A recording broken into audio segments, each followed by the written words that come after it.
Hello friends, welcome to Aparajita's kitchen. আজকে চলে এসেছি ডাল ফ্রাইয়ের রেসিপিটা নিয়ে। এটা বানানো খুবই সহজ, তাই ভাবলাম আপনাদের সাথে শেয়ার করি এই রেসিপিটা। তো তার জন্য প্রথমেই আমি নিয়ে নিচ্ছি সমান পরিমাণের মসুর ডাল আর অরহর ডাল, আর নিয়েছি তার অর্ধেক মুগ ডাল। তো এখন এগুলো সব ডালগুলো আমি একটা বড় বাটিতে একসাথে ঢেলে নিলাম। ঢেলে নিয়ে দুবার জল দিয়ে ভালো করে ধুয়ে নিয়েছি। দুবার ধুয়ে নেওয়ার পর তারপর প্রেসার কুকারে এই ডালটা আমি ঢেলে দেবো। ঢেলে দেওয়ার পর পরিমাণ মতন জল দিয়ে ডালটা আমি এখন সিটি মারব। তো তার আগে আমি এখানে দিয়েছি 1 টিস্পুন হলুদ, 1 টিস্পুন নুন, একটা বড় তেজপাতা, একটু লবঙ্গ আর এলাচ আর দালচিনি, এসব কিছু দিয়ে শুধুমাত্র একটা সিটি মেরে আমি নামিয়ে নেব।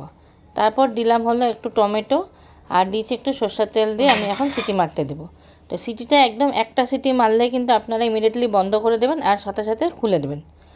তারপর একটা তেলে আমি সম্বার দিচ্ছি হলো একটু গোটা জিরা, শুকনো লঙ্কা, আর চপ করে রেখেছিলাম একটা পেঁয়াজ, ওটাও দিয়েছি।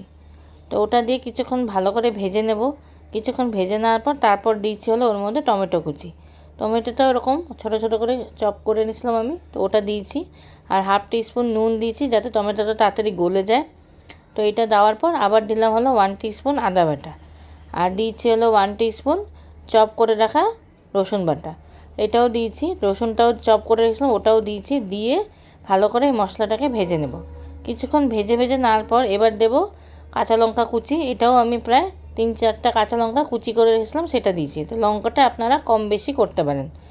তারপর দিয়েছি হলো 1 টিস্পুন হলুদ, 1 টিস্পুন নুন, আর দিয়েছি হলো এই ডালটা দিয়ে ভালো করে এবার ডালের সাথে মশলাটাকে ভেজে নেব। ভালো করে ভেজে নেওয়ার পর তারপর ওর মধ্যে দেব একটু সামান্য জল। এটাতে কিন্তু খুব বেশি জল দেবেন না, এটা একটু ঘন হলেই ভালো লাগে খেতে। তারপর নামানোর আগ দিয়ে একটু ধনেপাতা দিয়ে দিচ্ছি। তো ডালটাকে ভালো করে আমি ফুটিয়ে নিলাম। ফুটিয়ে নেওয়ার পর একটু ঘন হলে ডালটা বন্ধ করে দেবো।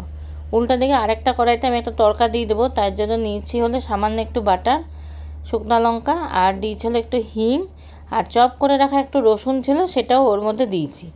সব কিছু দিয়ে একটু ভাজা ভাজা করে আমি এই ডালটা একটা তড়কা লাগিয়ে দিলাম। ওটা দিলে কি হয়, ডালটা একটা খুব সুন্দর গন্ধ হয়, তাই জন্য এটা দিয়েছি আমি। এটা না দিলেও পারেন, বাট দিলে একটা খুব সুন্দর গন্ধ হয়। তো এইভাবে ডাল ফ্রাই করলে খেতে দারুণ লাগে। তো এবার আমি এটা সার্ভ করে নিলাম।